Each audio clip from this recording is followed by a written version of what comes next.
Okay, sorry for waiting. I'm not sure about the audio quality. Or I can join anyway. Because I've seen the email last week saying that two of our friends were now outside China and have no way to come here. They're waiting for the documents from the university to get a visa. And they asked for an online session. And they told me that they have to wake up at about 4 a.m. in the morning to get the class. I said, no worry. I'll keep recording, and you keep on sleeping, and then have a playback video instead. Okay, so let's move on. Let's have a review first. We had a discussion about the time value money last week. In normal terms, it is about how the value of money can change when it travels with the time. To be short, we know that $1 today can be different from $1 tomorrow or the day after tomorrow or 1 year later. And we need to take a need to capture the differences on values for the same amount of money in different time slots. And we call that difference of money or value and time value. And a very key variable that we use to link up the values in different times and the interest rate. When referring to interest rate, we define that as a compensation for what kind of surrender.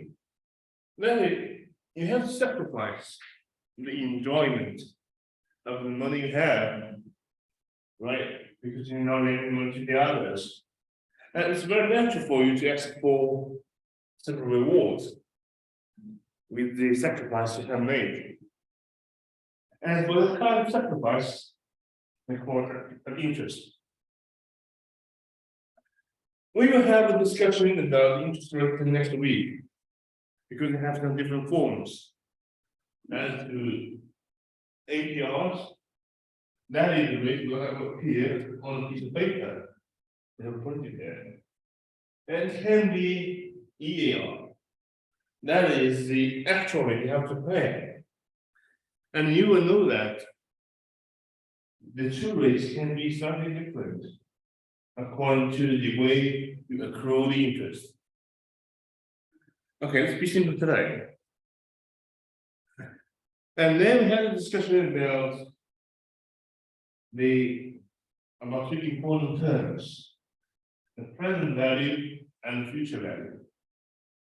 Future value means that how much the money can worth at the end of the period. Or when referring to a stream of cash flow, it is about the total value of that stream at the end of the stream. We also had discussion about present value. Present value means that how much the money can worth when we stand at time point now at the beginning period. That is how much it can worth at the beginning of the stream. So, in fact, you will know that present value is much more frequently used than future value. Because sometimes if you have a stream of cash for infinite periods, that is for a very long time, you have no idea where the stream can end. So you will never know the future value. However, no matter how long it goes, they always have a starting point. That is where we can get the present value. And with going further on the course, we have discussions about the valuation of stocks. about bonds.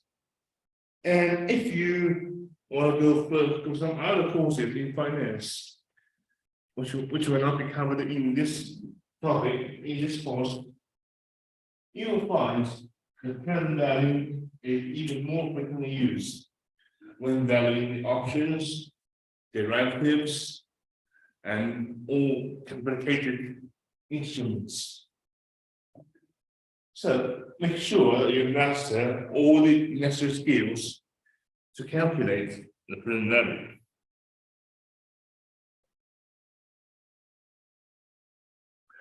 Okay, let's have a review. This is student cash flows that from time 0 to the first year or first period, second period, or fourth. It can be a year, it can be a month, and it can be a day. So given that we have the interest rate of R, that is for each dollar we invest now at time 0, we will receive the amount of R extra as interest. So when the time moves to the first period, we'll get to know that the value of C0 becomes C0 multiple 1 in R. And for this diagram, however, we're trying to revert all the future cash flows into the current period. So for the C1 in the cash flow at the end of the first year or the first month, how much does it worth at time 0? That is 1 year ago or 1 month ago. Well, that's simple. We use C1 scale by 1 and R. And by doing this, we have the present value of C1.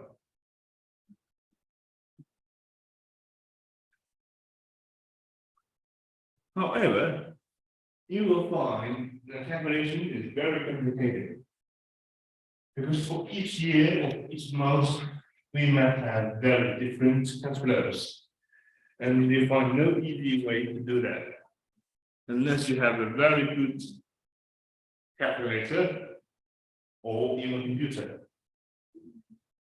Well, no, you can find a very professional calculator to do that. It is usually made by Texas Instruments, I suppose. So, sometimes we have to simplify. And we have finished steps.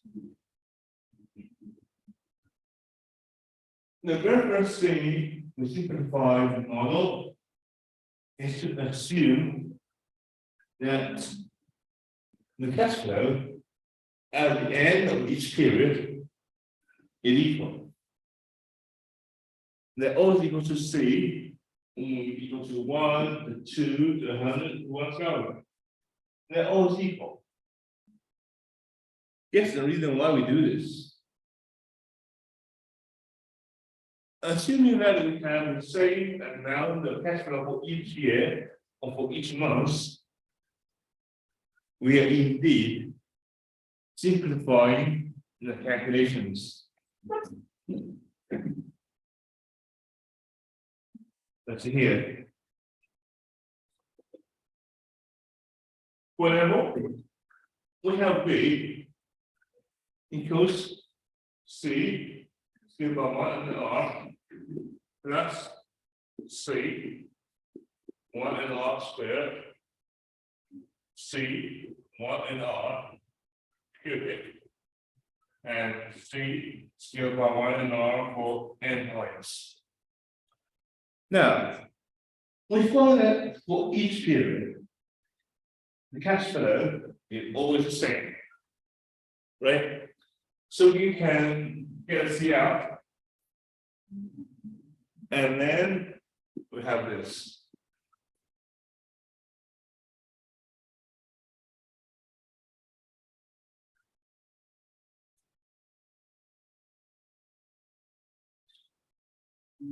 Well, now it becomes a review of your mathematics skill in high school. Get through.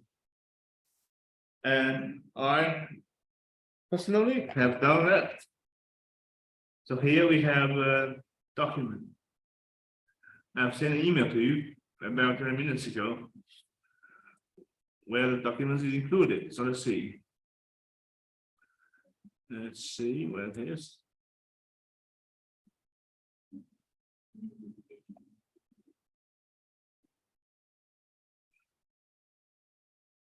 Okay. The first page includes 3 questions. They are for your practice later this week after class. And for page 2, it's about a review of the calculations. Don't be scared about it. Even though it looks a bit complicated, it only requires high school mathematics. No calculus needed, no linear algebra needed, no probability theory. So don't worry about it. And you will see, once popping the C out, and a series of rearrangements, you got this. Even though you'll find in textbooks they will use a formula for calculations, I would prefer not to memorize that because it can easily be mistaken. And if you have that kind of mistake in your final examination, congratulations, you failed. But I would prefer to memorize all the process. You can do that yourself. There will never be a mistake. According to this formula, we have a stream of cash flow for n periods. The period can be a day, a month, a year, or even several years. It depends on your preference. For each period, at the end of this period, we have some cash flows of C. They're always equivalent. The C is unchanged, no matter in which period you are. And now, under the setting, the present value of that streaming cash flow here. And I am sure this will appear definitely in your final paper.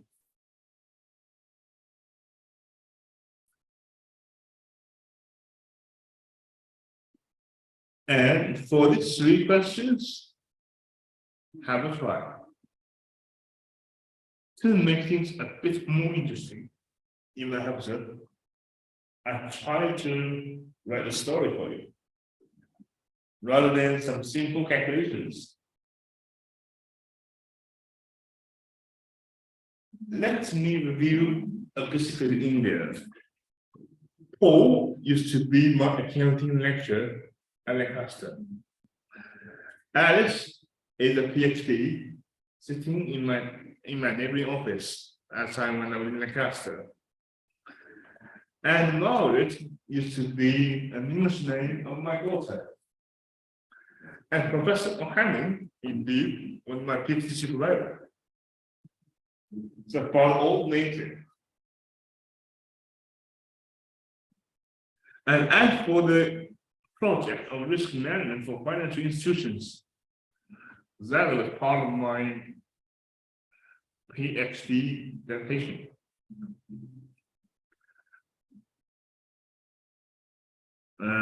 Let's see. Oh, yeah. Andrew is indeed my colleagues at Lancaster. That's all. Over here, yeah. That's all. So enjoy the story and enjoy the work. Let's move on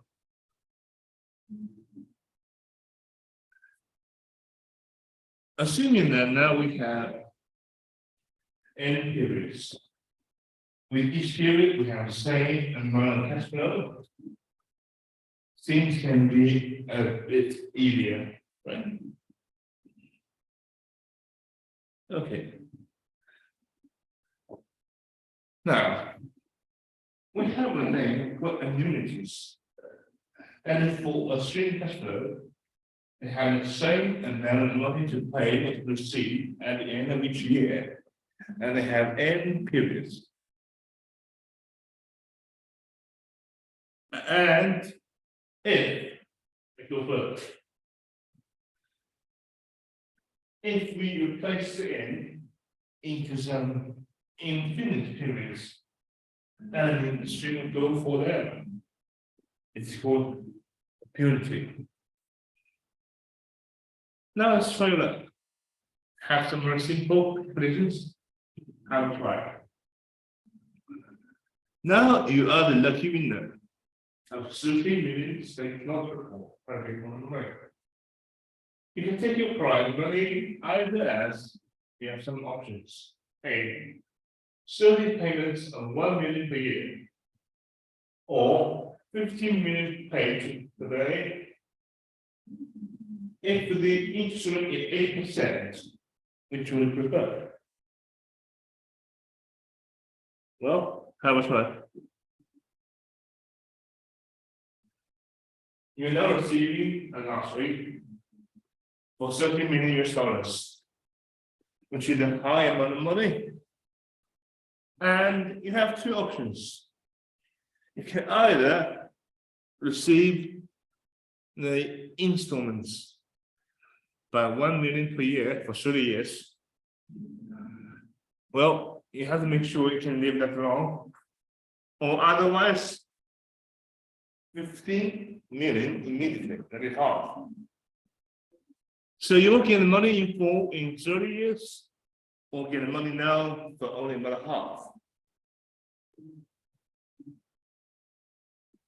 Quite a difficult choice to make, right? Because if you're receiving money now, you have a loss of 15 million US dollars. It's not a small amount of money. That is even enough to buy an apartment in Hong Kong.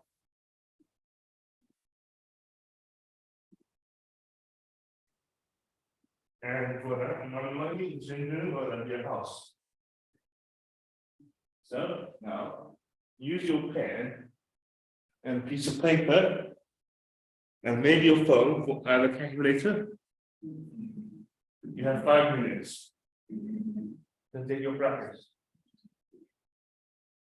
Try to get a feeling. You won't know how to do that exactly, and next, you try it yourself.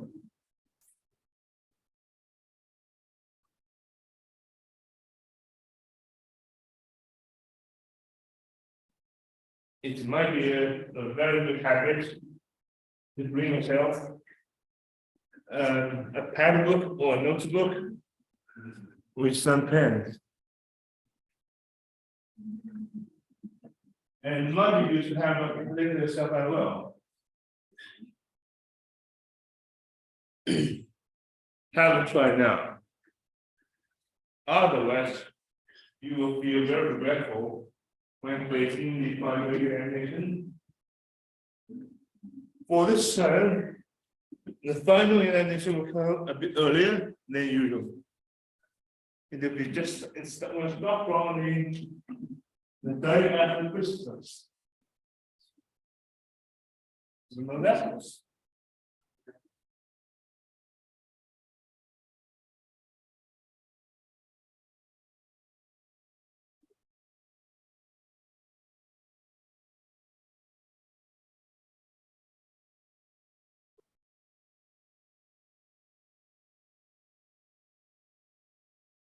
When I was very young, I suddenly found that my birthday is in fact Christmas Day. And my friend told me saying that Christmas in the West is very similar to the New Year's Day in China. So I suppose my birthday will be very interesting. And I have a lot of everything to enjoy overseas. And then 2 years later, when I arrived in UK, to enjoy my first Christmas in UK, I started by that. The facts are very different from the imagination. Because at Christmas Day, the bus will stop, the train will stop, and all the restaurants will close. And if you're not prepared, well, in advance, you will stop to death. So, now, the very first thing is to draw a timeline. And then mark all the cash flows there online.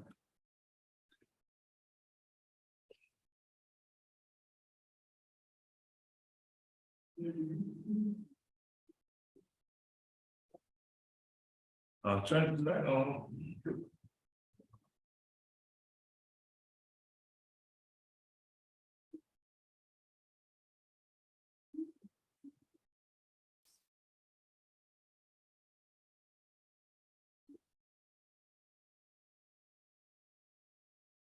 Okay, draw a line first.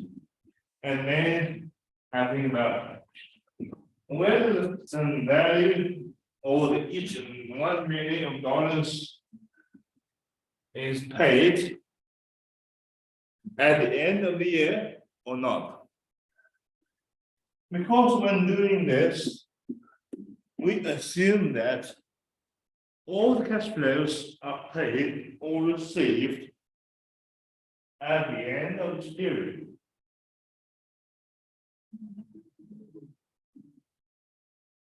So what can happen if the money is not received or paid at the end of the period? That is the reason why I ask you to draw a timeline yourself. It can avoid you a very serious mistake.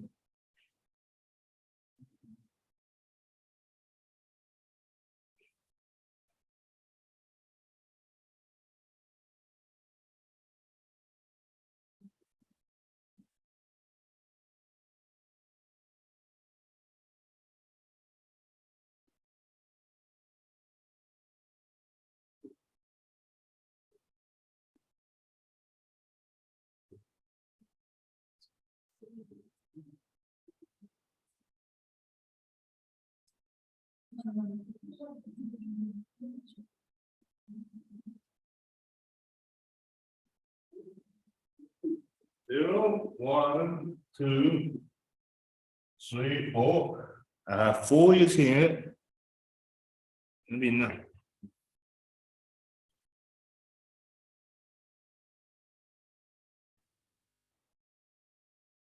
Now, try to mark the 1 million that you will see each year on the timeline. Use your common sense to see what we should do. And that is also part of the reason why I ask you not to memorize the final formulas, but to do that step by step.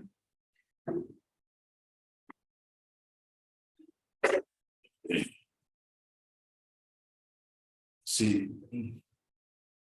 the option A. You have 30 payments of 1 million per year starting today. What does that mean? That's today means the end of the year or the beginning of the year.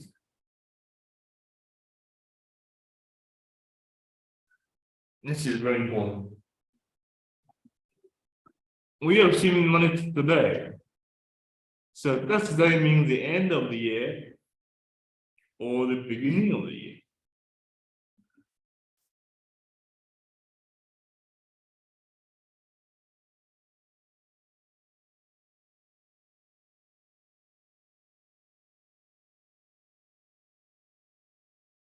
Before the traditional model, we always assume that the money we receive at the end of the year. But in this case, now tell me.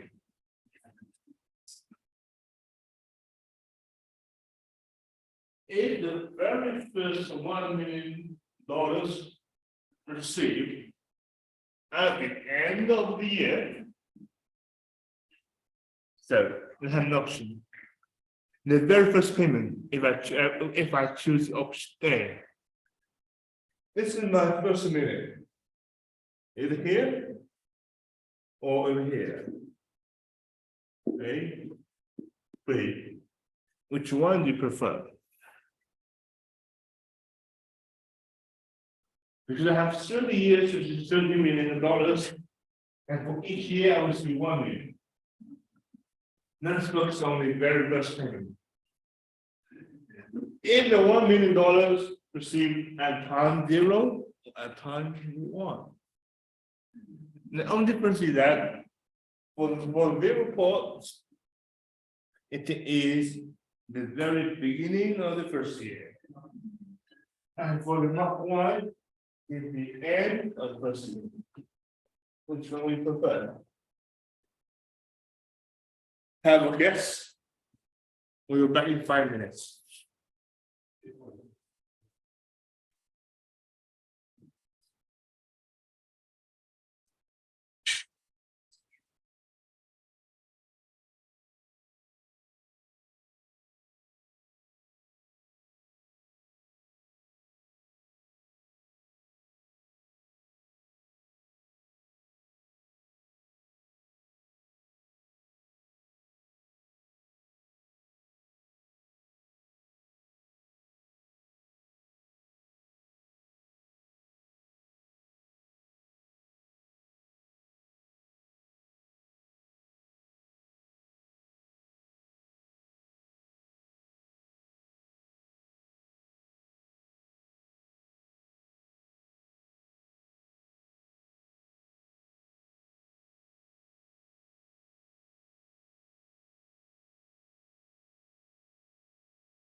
Okay, so let's move on. Now, tell me, after your 5 minutes thinking, what is your decision? I received at the beginning or at the end of each year.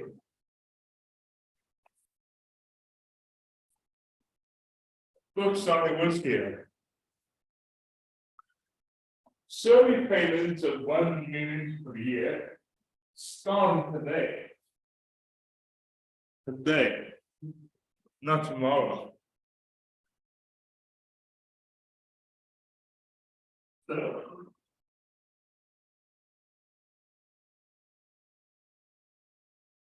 to make things first, I should know.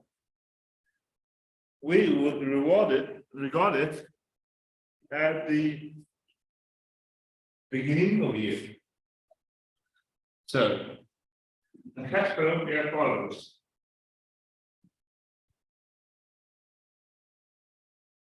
You have 1 million at time 0, 1 million, and then until which year?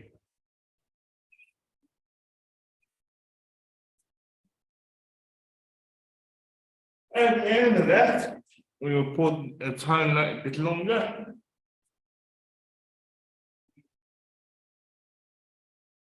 A bit longer. We have 29, we have 30. Now, please tell me, where is the end of the payment or the very last payment? Which one would prefer?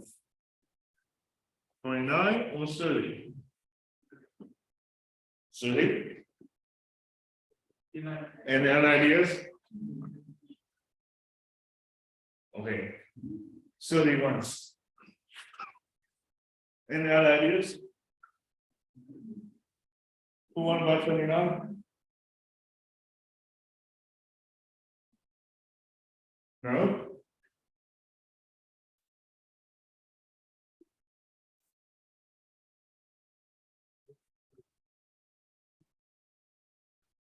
We always say only very few people can get to choose back. We start from time 0, not 1. We are receiving the money at the beginning of each year rather than the end of each year. So the last payment would be made at the end of the 29th year or at the beginning of the 30th. So here we will have the very last payment. To make things clear, I'll draw another timeline.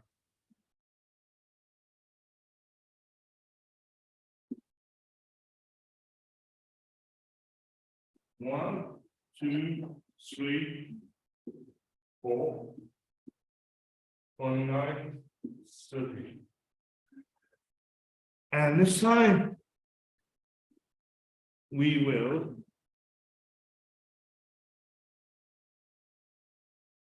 receive the payment at the end of each year. So, what's going to happen? It is now the very first payment, the very second payment, the very third payment, and then the last one over here. What's the difference here? You will find the stream of cash flow is in fact forward or backward for a single year. You'll find that for this stream compared to this one, we are receiving the money 1 year earlier, right, for each period. So now, tell me, what is the present value of this string? And what is the present value of that string? Try to write down the formula on a piece of paper.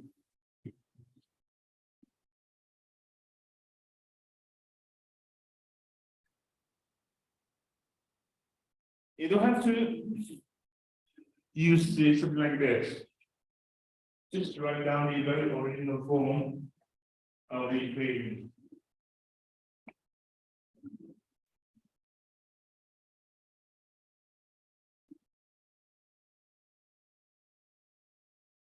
And you will know the difference very clearly.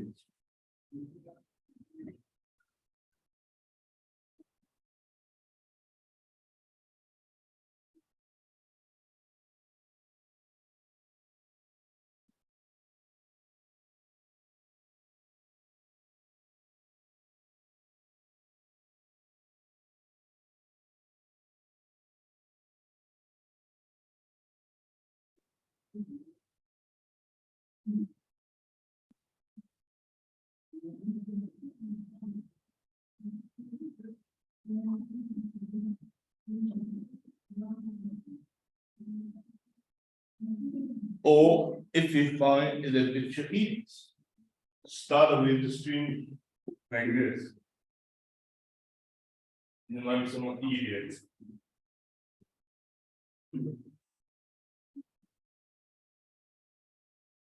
Okay. Now, we start from the string B. That is, you receive the $1 million at the end of each year. How do you get the present value? Let's see. The PVB goes now. The very first year, we are receiving $1 million at the end of the year, right? So, what should I do to get the present value on my very basic payment? What should I do? We have 1 million here at the end of each year. Scale by 1 and what's the rate? Okay, 8%. 1 and 8%, right? And then plus 1 and 8% squared. 2, 1, scale by 1 and 8. 30 times, right? Agree with that? That's the present value for this stream of cash. Very simple. Now let's try this. What is the present value away? Now, I'm receiving the very first payment of $1 million now immediately. So, what is the present value of my first payment? Should I again 1 scaled by 1 and 8%?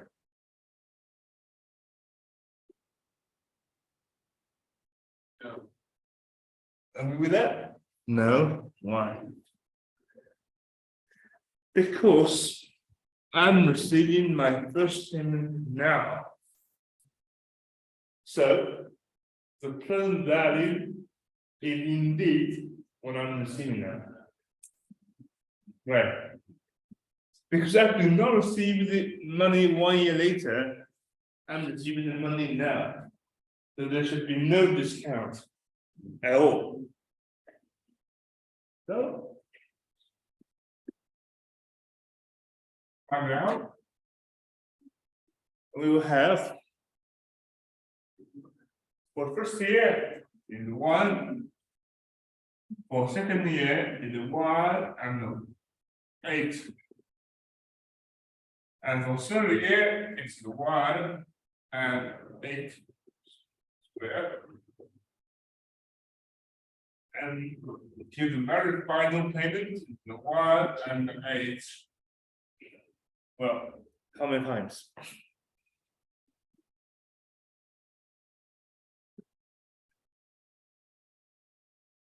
Is that survey?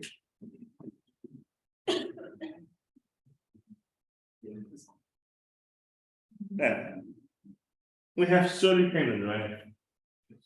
So the very final one should be 1 scaled by 1/8 for 30 times. No. How many times? 29. What? Because we're receiving money at the beginning of the year. So it is 29. And that is the reason why I always ask you to draw a timeline here. Otherwise, you might make some mistake here. Now, let's make things a bit more complicated.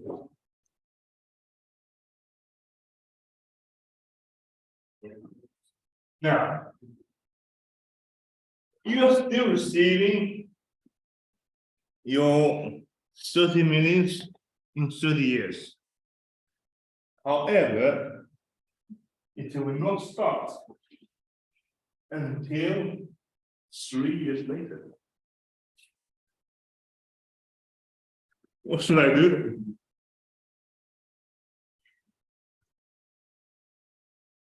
So, again, draw a timeline here.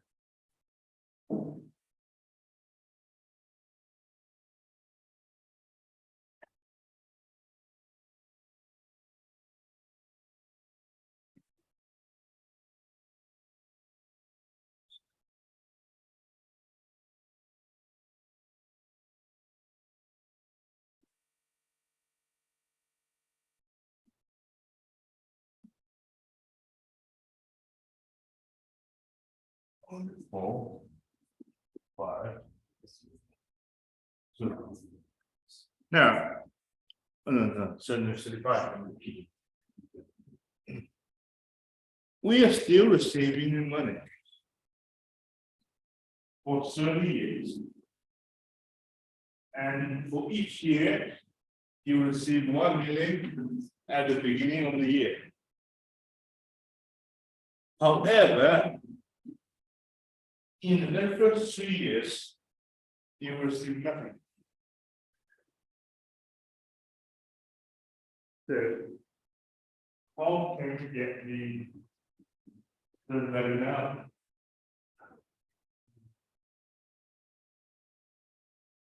This is very common in a scenario of some bonds.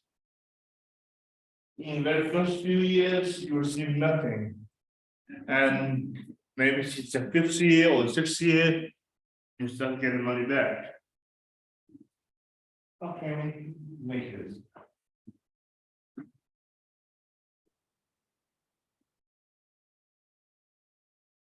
This sounds very simple, but trust me, according to my teaching experience for past 10 years,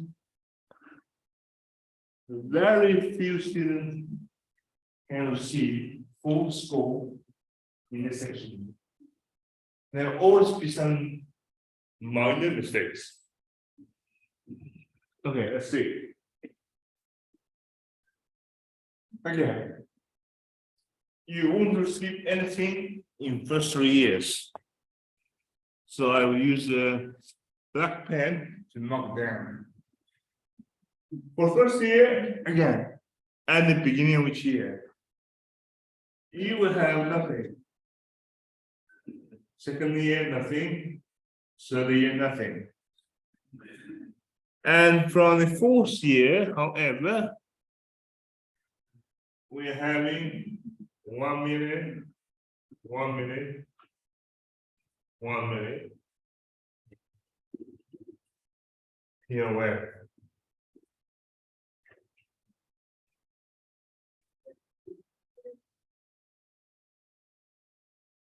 This is the first year.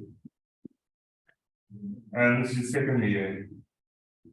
And this is third year, you receive money. Because the first 3 years you receive nothing. Then, by the terminal point. It might be. Like we say. 32.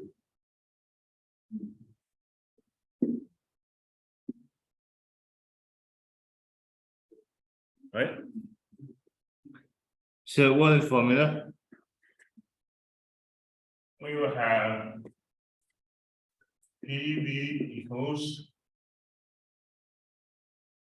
1 since the 30, right? 1 and 8%. 1 and 8% for 32 years.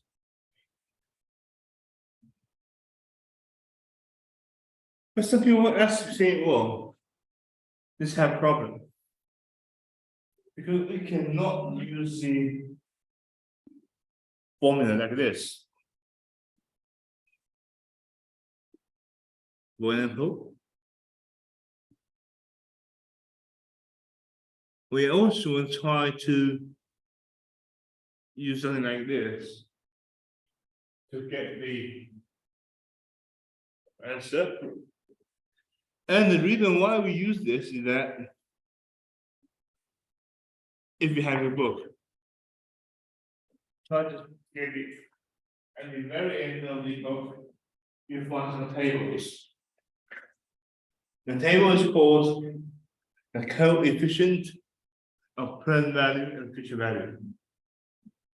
That is, you'll find in this part, I mean, getting C out, you'll find this as a discount factor.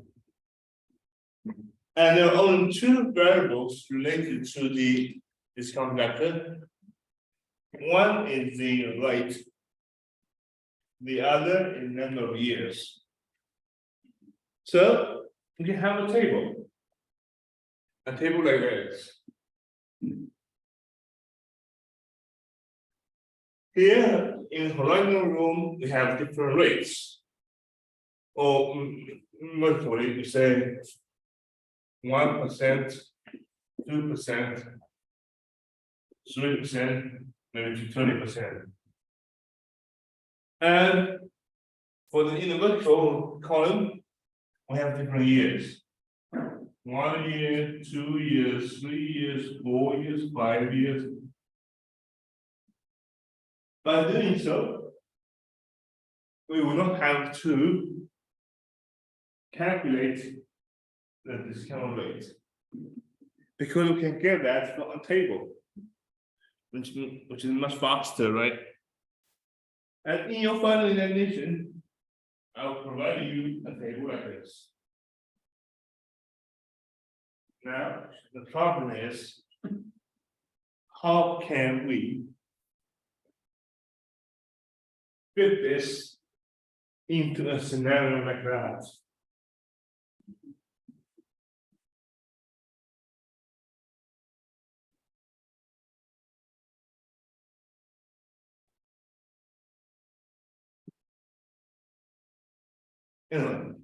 You have the option to calculate that manually yourself.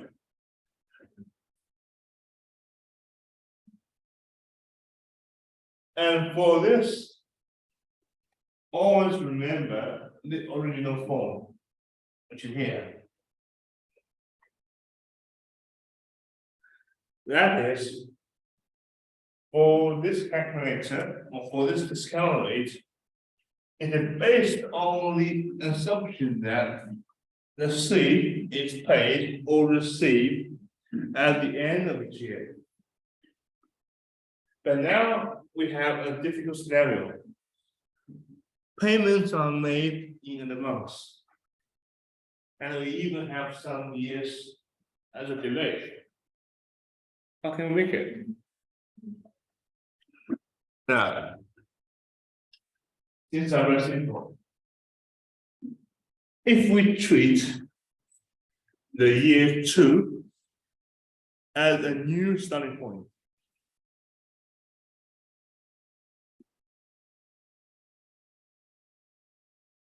if we treat the year 2 as a new starting point,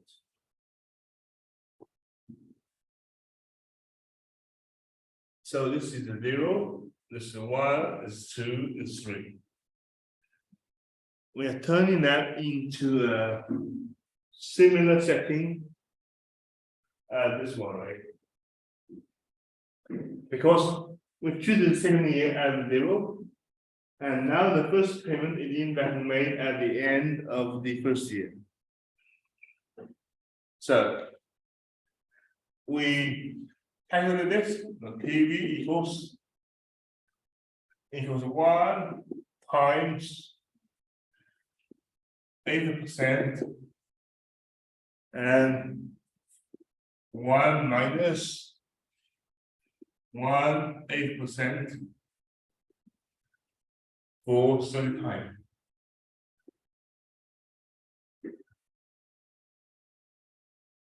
Now, by doing this, can you please tell me where is the present value located?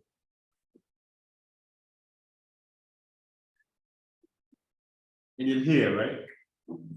It is in fact here. That is the stream cash flow at the end of second year.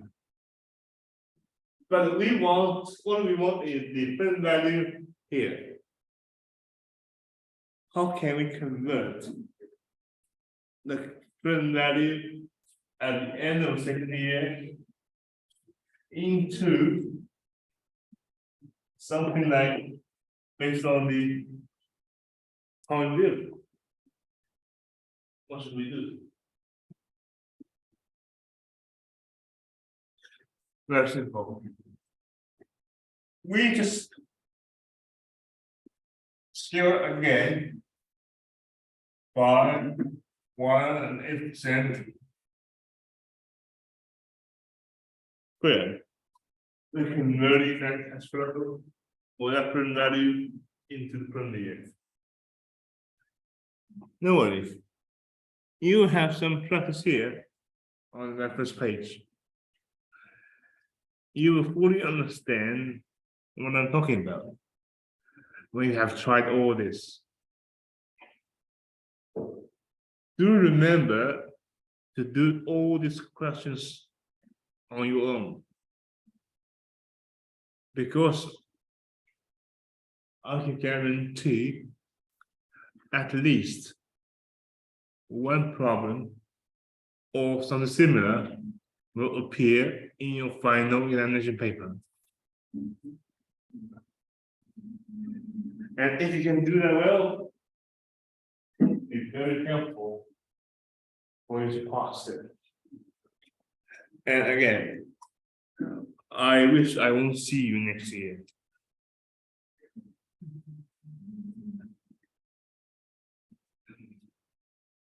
And I will try my best to make that never happen. But you have to show your own diligence as well. Okay, so this is about time cash flow. Now, according to their calculations,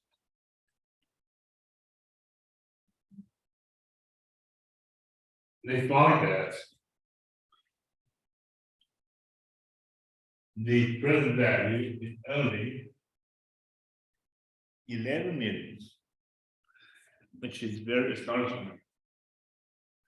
So, according to the results, which option we prefer?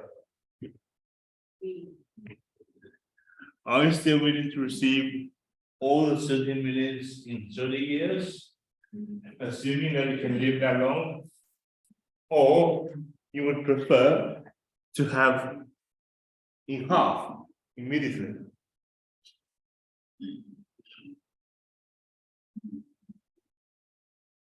Don't prefer. Very cool, right? Think about it. 30 minutes, 30 years. Why not wait? A lot of money. Right? Think about it. And if you see all the money now, you only get a half. Only half. Which one we prefer?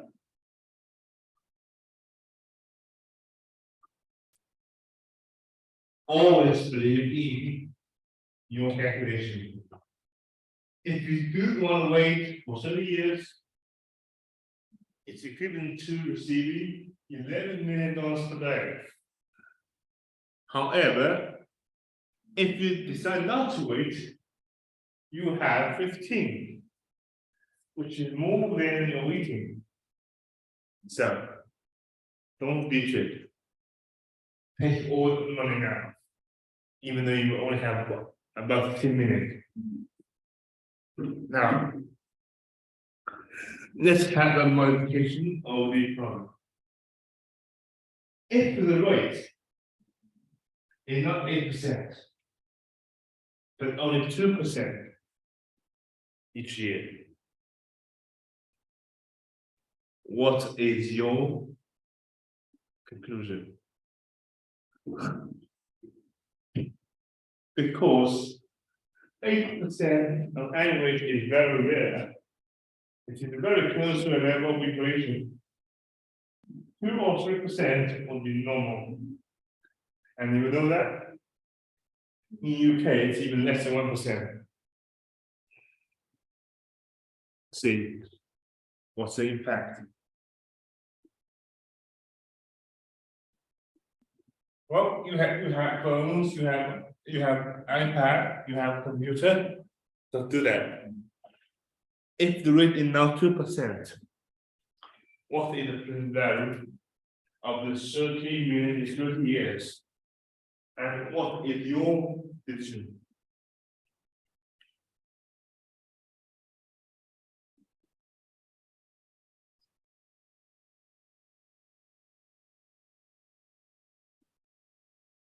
Okay, for one thing, in the midst of 1 million here, right? If we still have 1 million extra now, sorry for the mistake.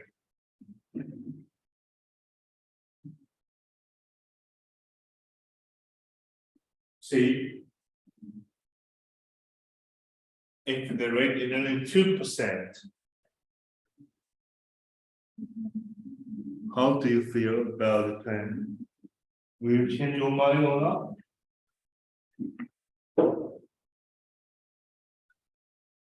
Well, try to replace the 8 into 2 here.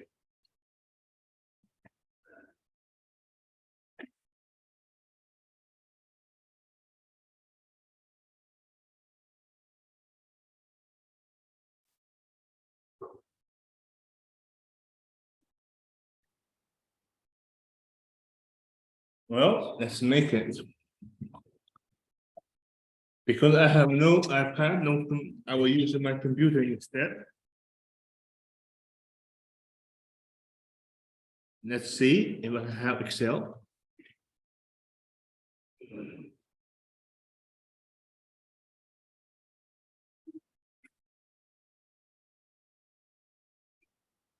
We have 1 million, yeah, we have that for 30 years. And oh no, 22 years because it's paid in advance. And we even have the rate of 2%. So what is the present value? Let's see if I can get them something here to work. We have financial. They have something called present value. PV. So we have the rate at 2%. We have number of people for 29. For each year, we have 1. Hope I'm not making a mistake. No, that the series music capital. Why it's negative? Or maybe sorry. Maybe I should write that on the and here. And then I will plus the original payment. So it is here. And this. Oh no, false. No.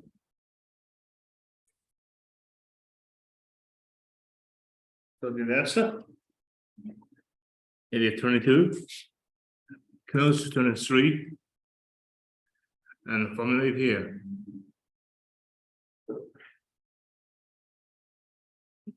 So now, what is your decision? To wait or not to wait?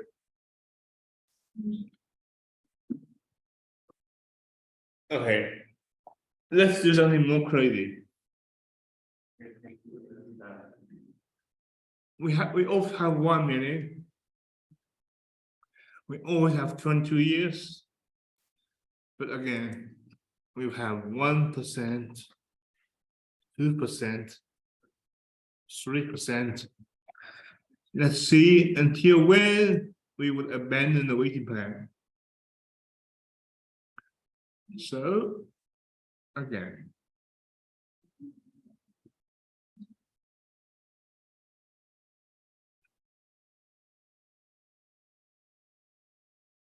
Now, if you would like to wait, you will receive 30 minutes in full. If not, you will receive 15 minutes immediately. So, the only condition we will have to wait is the present value is more than 15 minutes. So, we did a calculation table. We will find that when the rate increases from 1% to 9%, what can happen? We will see. If the rate is lower than 5%, and 5% included, we will have to wait. Because the present value is more than 15 million US dollars. When the rate turns into 6%, you'll find it's efficient. And if you're interested in that, you can even draw a curve to see how it changes. Right? So this is the way that you can do by using the Excel functions. You can do some investigation later after class. Include here, press FX, and select the category and financial. And you have a lot of functions to go. Like present value, future value, internal rate of return, and even more. So enjoy it. And you find it very useful. And 7 years later, when you decide to buy a house and to take a mortgage, you will not have to go online to find a calculator. You can do that yourself. It's much quicker, right?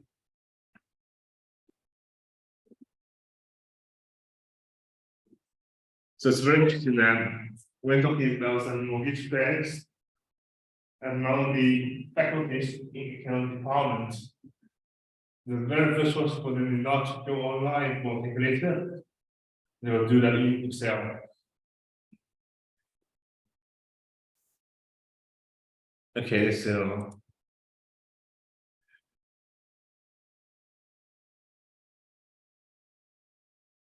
now another practice. and 35 years old. And she has decided it's time to plan seriously for her retirement. Maybe I should do that as well. At the end of each year, until 065, she will save $10,000 in a retirement account. If the account earns 10% per year, how much will Aaron have saved at the age of 65? Now, they asked you that. We are trying to save some money now, and we want to know how much can we save altogether when we become older. Is that something about present value or future value?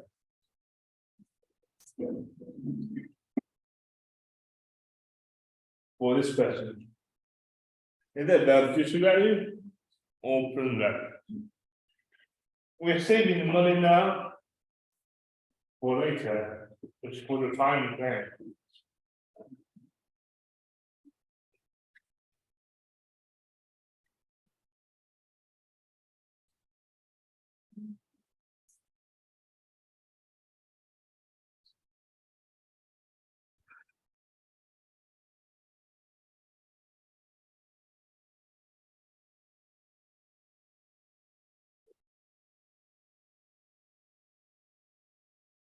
Several years ago, I invested some money into the US stock market. I had a holding of some very giant firms.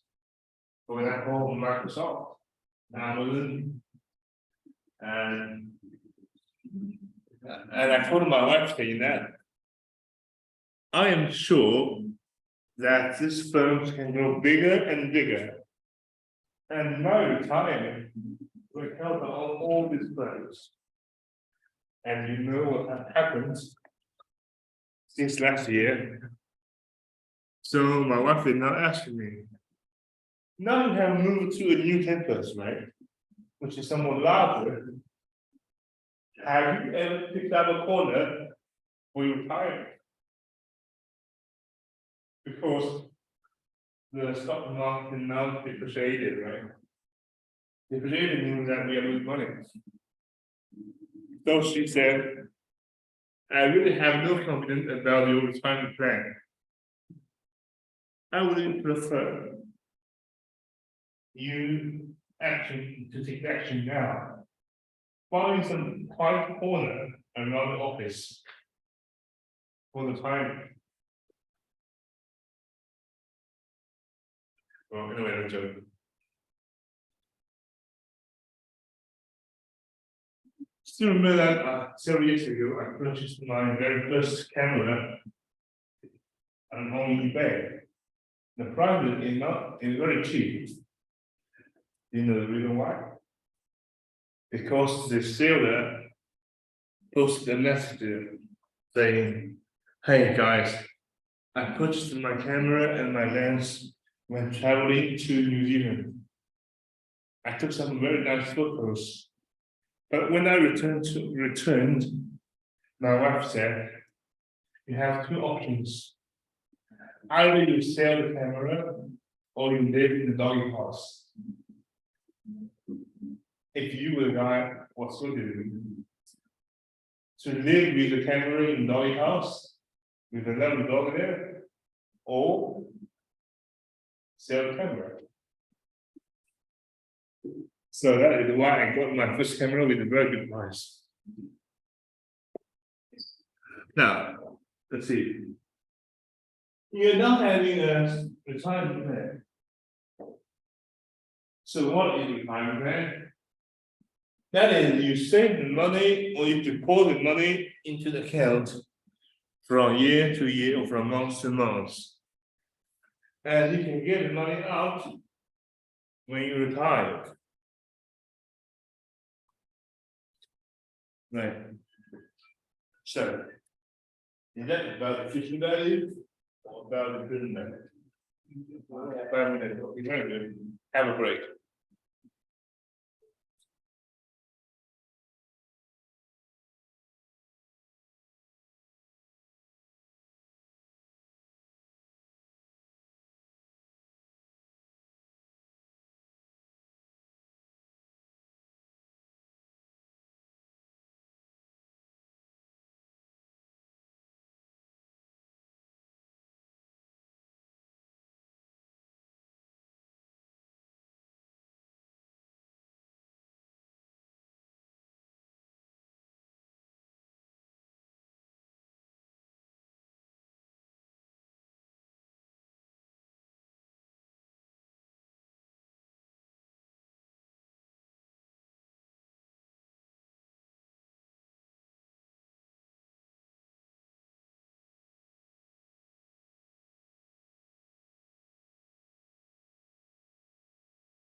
So this time it's about the future value.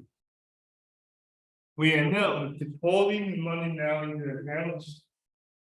With the hope that we can use that later when we retire. This is very common in Europe and in the US. And in some countries, the deposits in the retirement account come with high interest rate and can be exempted from taxations. So you will see some governmental encouragements on that. And let's extend that a bit further. For the retirement plan, deposit is a very basic and fundamental form. And we in fact have some other forms, like investments, or you would like to put your money in the fund, and you ask the fund managers to arrange the investment for you. This might be okay in Europe or US, but be very cautious in China. I also see a call from the banks saying, hey, Mr. Gu, do you want to buy some funds? Or do you want to do some investments? We are not having a very good project for you. And the manager is in fact a star in industry. And I always replied, have you ever heard of Stella? You have so many stars. You have tried to push me more than 20 star managers in 6 months. So what happened with that? Because there's no manager who can sustain the performance. Right. Okay, let's focus on the very fundamental question here. Aaron, 30 years old, 35 years old, having a retirement plan, and he will receive or she will receive, say, $10,000 each year in the retirement account, and she would like to know if the rate is 10% per year. How much money will she have when she turns 65? Now again, draw a timeline.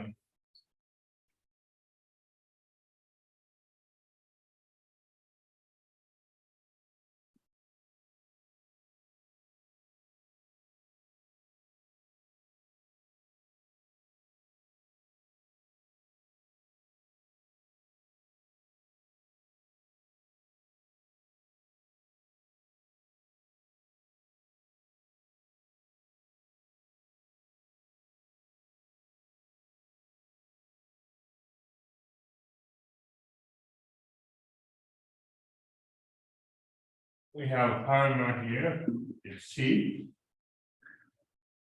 And it starts when she was 35 years old, so from 0, 1, 2, well, quite a few years. And let's see.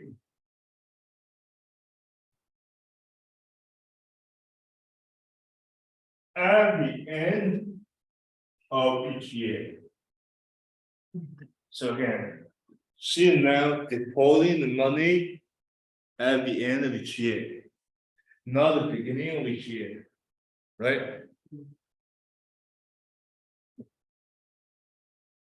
So let's see. We have deposits at the end of each year. 10,000. 10,000. The question is, how many years?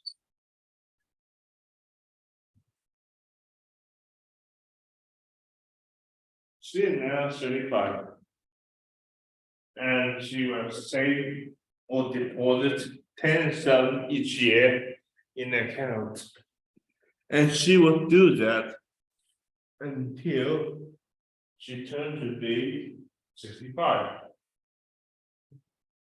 So now my question is, how many years will she deploy? How many years?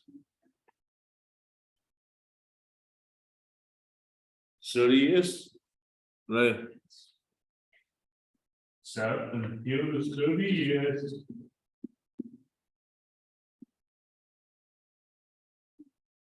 Now, what is the future value?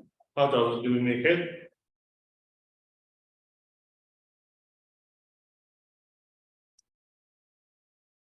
It is in fact future value equals, well, for 30 years, it is 10,000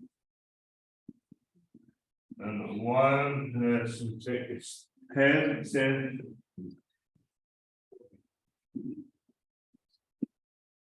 for 30 years, right? And 10%.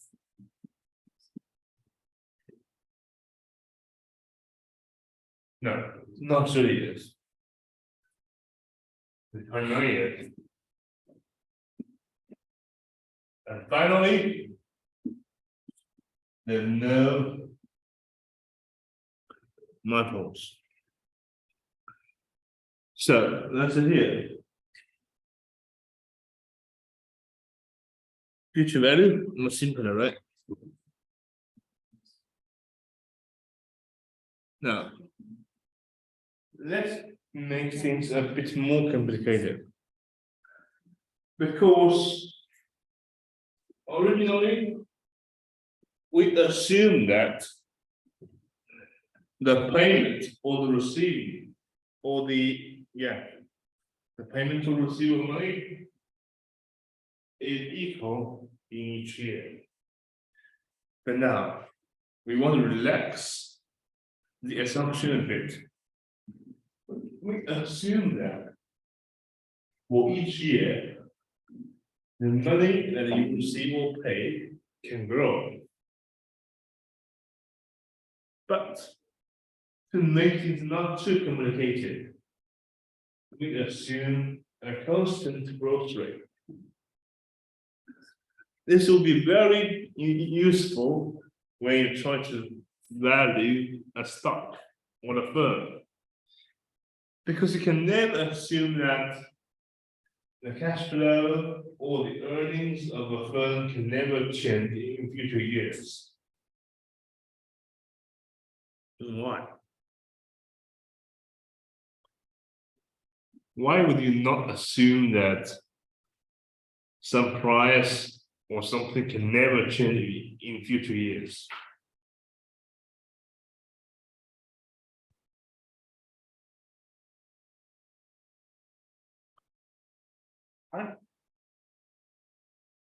This is because we have inflations. So even though you find the firm or the company is doing nothing to enhance the business, their income can still grow slightly, only because of inflation. For example, you have a very small food stand in the food stand. It's Japan, food stand just near the street downstairs. And you will find the business never changed. The recipe never changed. The price grows up slightly, right?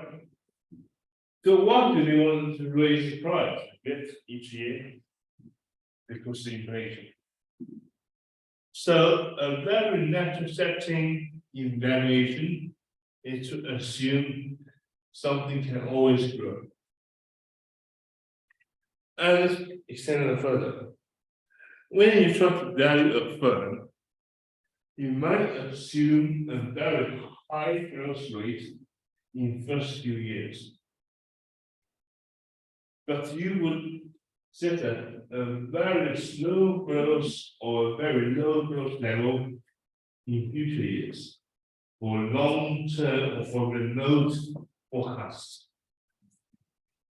Anyway, no matter whether you set up a high or low level of growth rate, there's growth.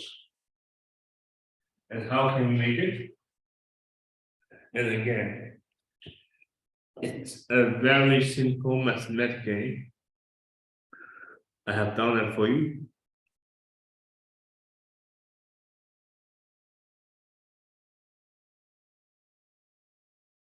Oh yeah, here. Oh, by the way, I missed one thing. But well, will be used later. Now see here. We assume that for each year, the cash flow is growing at a rate of G. G that vector's letter of growth. So what can happen then? In fact, the calculation here in formula 4 is the same as we did in formula 2. The only difference is that now the steps we need is a bit more complicated.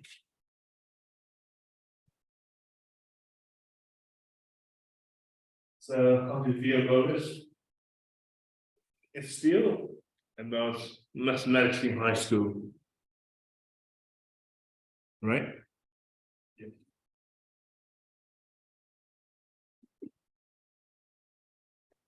An idea?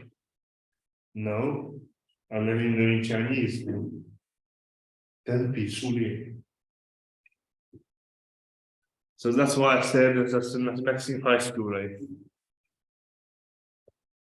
Again, you find it's even more complicated to memorize this. At least I would surrender. I would never memorize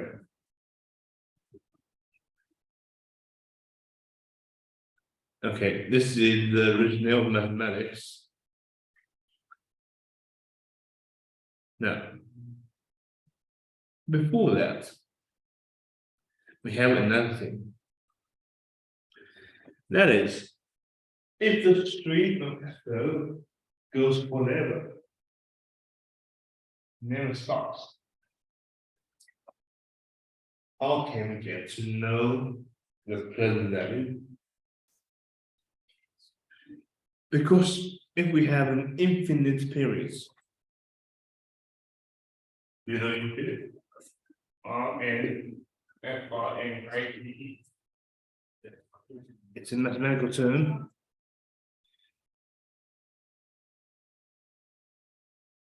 It means it lasts forever without an end. So definitely there'll be no future value. Because there's no end point how can you get a future value. But it does have something called the present value. So why do people need that? For example, we are now trying to set up a scholarship in management school, and we decide to distribute 20,000 per year. Now my question is, how much money should I provide at least to make sure that the scholarship can sustain forever?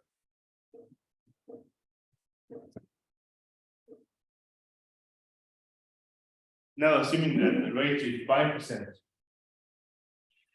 And now I'm setting up a scholarship for the management school. For each year, I would like to distribute 20,000 for the students with very excellent performance. May I ask that how much money do I need to deposit to make sure the structure can sustain whatever. Now, I write down the conditions. We have a structure plan, and I would like to devote. Oh no, not devote. I would like to distribute 20,000 per year for students with very good performance. And the current rate of deposit in the bank is 5%. And my question is, how much money do I need to make sure the scholarship will sustain forever? That means the money will not dry up. Because if the plan is underfunded means there's not enough money, maybe in 10 or 20 years, the pool dries up, and there's no money anymore. Right. Now let's draw a timeline here.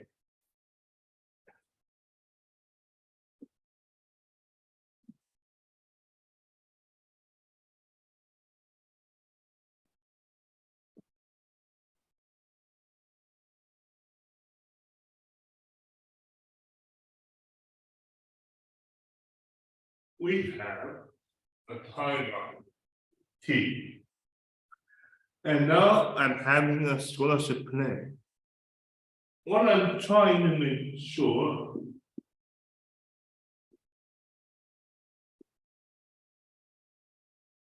is that for each year, I can get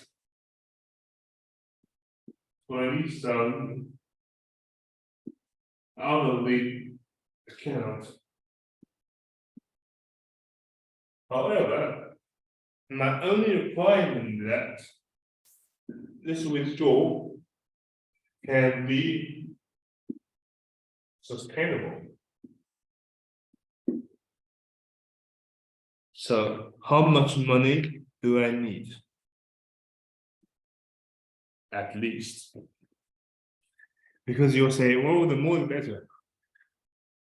So how much money do I need least to set up a plan like this?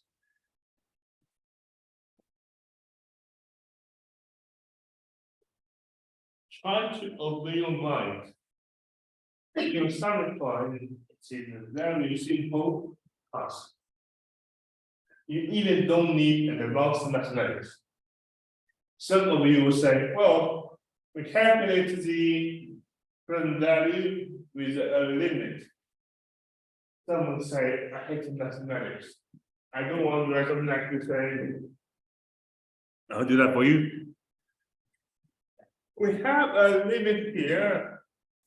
If the n tends to be infinite, and we have 1 and r and right, and maybe 20,000 like that.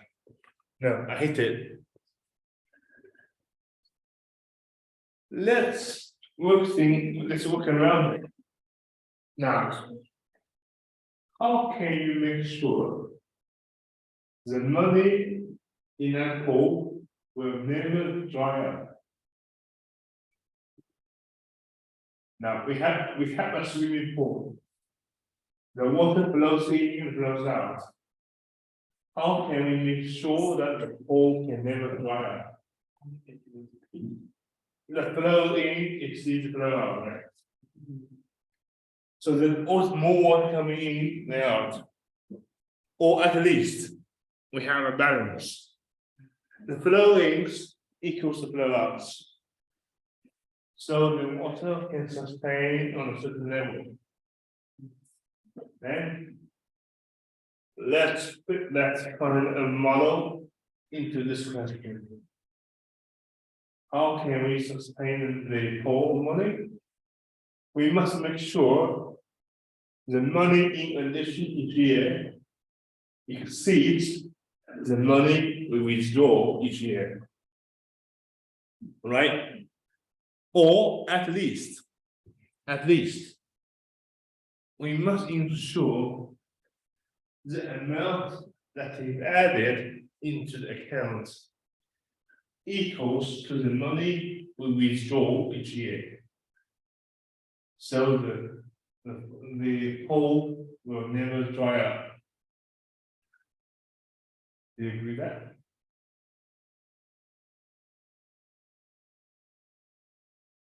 But how can we have money added up in account? From which source? We have deposit money in the bank account.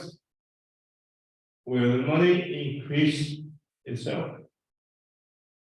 No.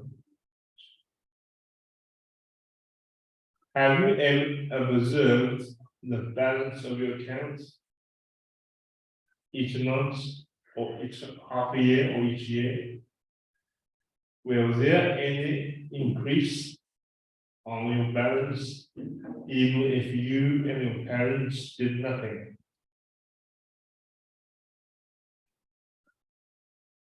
Don't forget about the interest.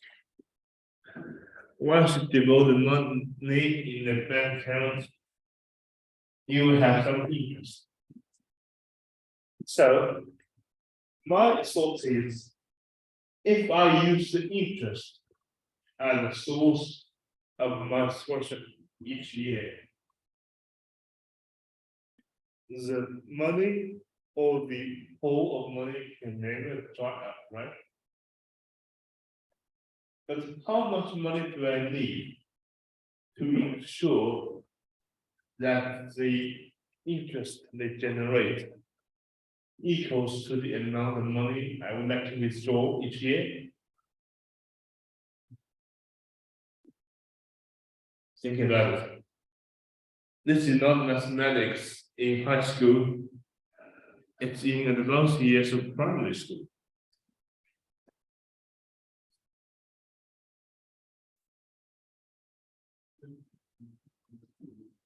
I would like to withdraw 20,000 per year, and the interest rate is 5%. So how much money should I deposit into the bank account to ensure that the interest they generate is no less than 20,000?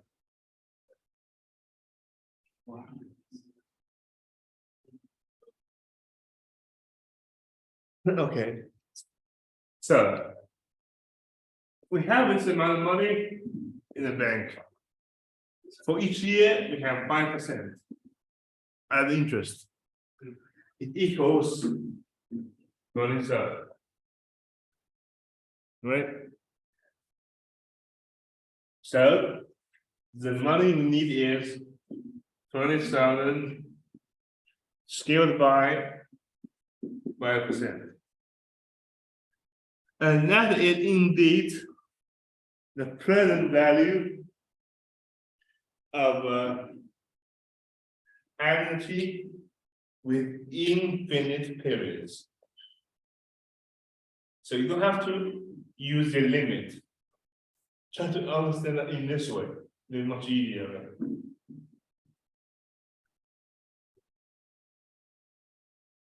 Okay.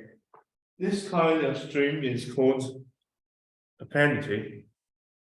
And then we would like to make things a bit more complicated again.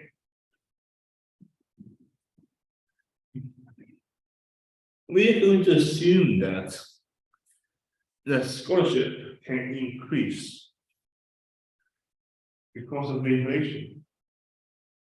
Then tell you a true story. I went to university in very early years, in 2003. So you can guess how old I am now. At the time, my monthly spending on living, including food or clothing, is about 400 RMB. My parents would assign me 500 full time which I have some savings. But several years later, when I attended the graduate school to get my master's degree, that's in 2007-8, at some point, 500 is not enough anymore. I spent home 500 from my parents, with in addition with the 200 from the government subsidies. This is because of inflation. So we can never set a fixed number for scholarship rate. At the time when I was in my university, the scholarship that I receive each year is about 500 or 600. But I understand that it's a university much higher than. So, how can things work? Here, I did some calculations as well. We use this formula, but at this time, we have to use the limit. Well, that's indeed the very first chapter of your mathematics in college, right? If you have no way to find out to do it, well, have a review. And you will find that under some conditions, this part has a limit of 0. So it's not to be like C1, C0 plus 1 and G, because it's 1 and scaled by R minus G. And remember, C0 times 1 and G equals C1. So we have a very simple formula here. We say if the string comes with a growth, the present value equals C1 about R minus G. But it comes with a condition. The condition is that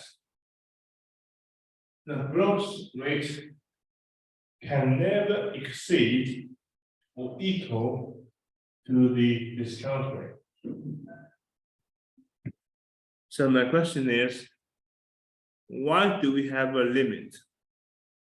That is, R is required to be strictly larger than G. Why? Why? I'm asking you why.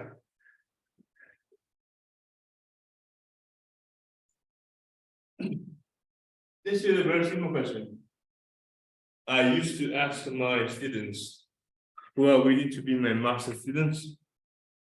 We had a phone call and a very informal interview. I would say, no, I'll ask you a question. What is the present value of a string of cash flows with the beginning cash flow of C0 and comes with a growth rate of G? And she said, well, Professor, very simple. C1 scaled by R minus G. Okay, very good. Now, what is the condition of that? And she said, oh, I know. The G must be smaller than the R.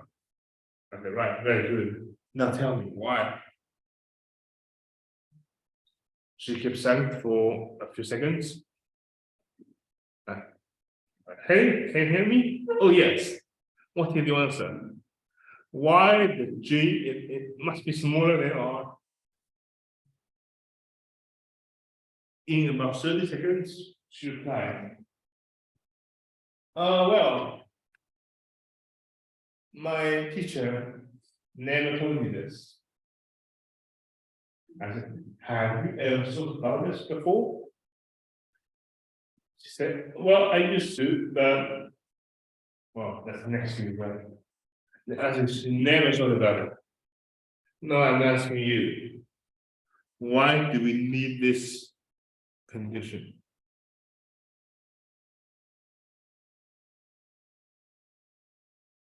Focus on the part here. We have a limit, right? When the n becomes very large. What can happen if G is larger than R? If G is larger than R, you will find for this part, 1 and G squared by 1R can be larger than 1. If it's larger than 1 with a very large n, what will you get? You'll get a very large number, right? So, technically, this string can never converge. You know, converge in Chinese solely.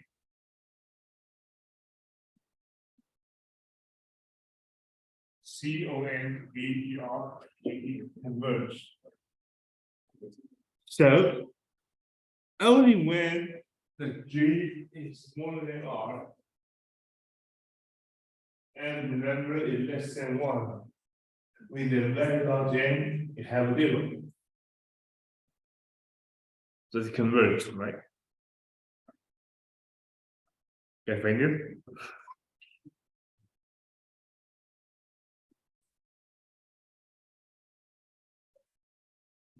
Okay.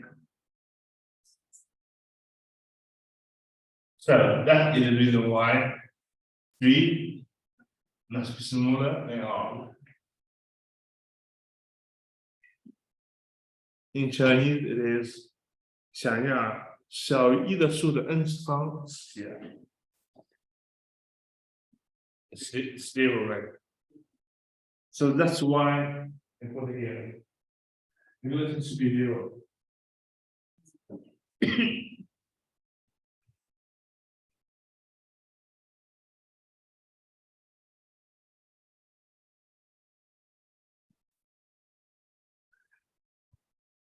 Okay, then pay sufficient attention to the C1 here. From time to time, was students either from Hong Kong or from UK or in China, they tend to enjoy the same mistakes here. It is C1, not C0. If you want to use C0, what should you do? It also equals to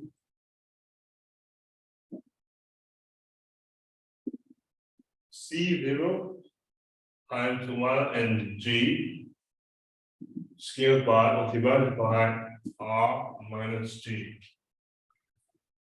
Be careful about this.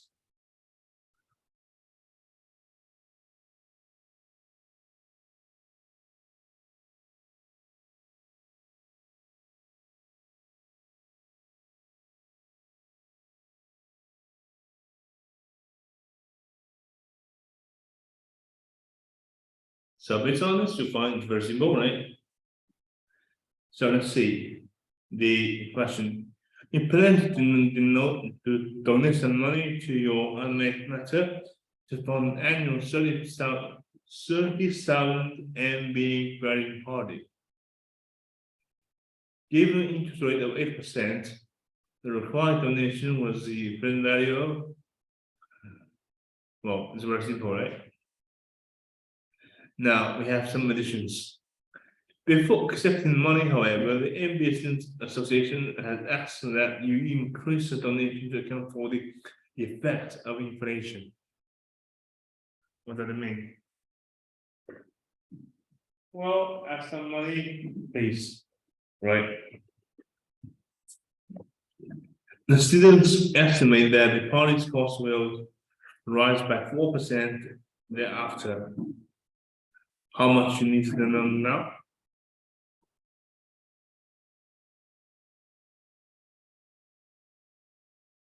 you're trying to get some money for the MBA party, which is very expensive. And your original plan is to, donate 30,000 per year.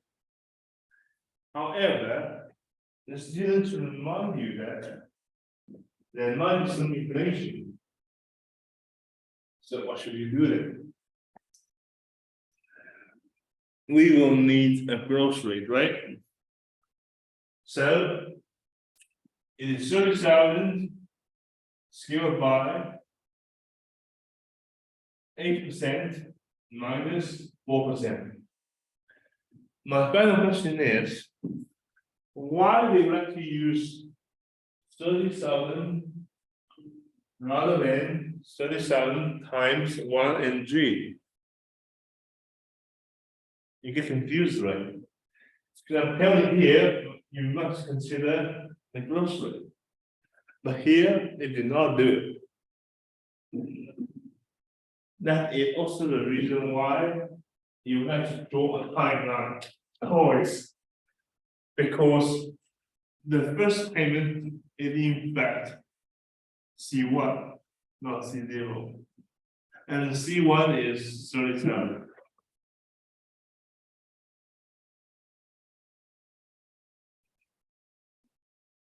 Okay, we have 3 minutes left. And I would like to stand now to give you some advantage with food.